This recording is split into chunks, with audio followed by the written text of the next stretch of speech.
Be sy'n arbennig am ddyddiau yw'r pencampwriaeth mae'r het wedi I ddiosg.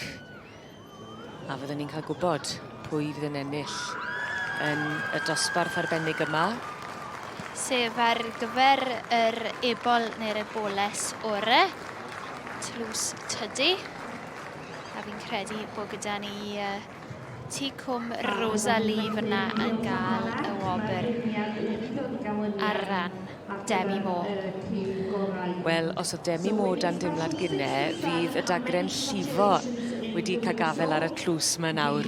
Sa'n ni'n meddwl, sa'n ni'n meddwl. A fi'n credu fyna'n cael y gil wobr. Mae Camash Cha-Cha-Cha. Mae'r enwau heddi yn fendigedig. Mae lot o ddawnsio wedi bod. Oes. Ni wedi gweld Charleston, Harmony, Cha-Cha-Cha, bob math o bethau. Fa fw. Ie. Digon o sparc. Y tlws tydi. Ac ni'n gweld Amanda fyna yn blaenau ni. Yn rhoi yr tlws ar ran brydfa tydi. Mae'n siŵr bydd hi ar ben I digon. Beth mae'n ei olygu wedyn ni?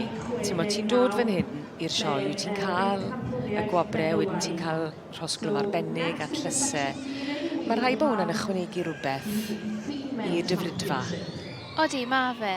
A mae ebol, falle bod yr ebol neu'r eboles mond gwbl o fisoedd o'd.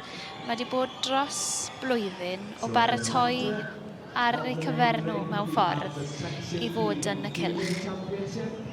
Mae'n tipyn o blanno I wneud siŵr bod popeth yn iawn.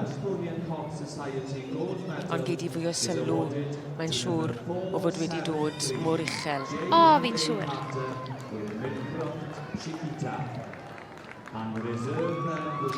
Digon o fynd fan hyn, yn ymateb yn hyfryd I ymateb y gynulleidfa. Dyma chi, Teip Cob Rosalie yn cael ei harwen gan Demi Mo, a mae wedi bod yn fore llawn emosiwn ei Demi Mo ac yn ennill tlws tydi ar gyfer yr ebol neu'r eboles ore gyda'r adran ec.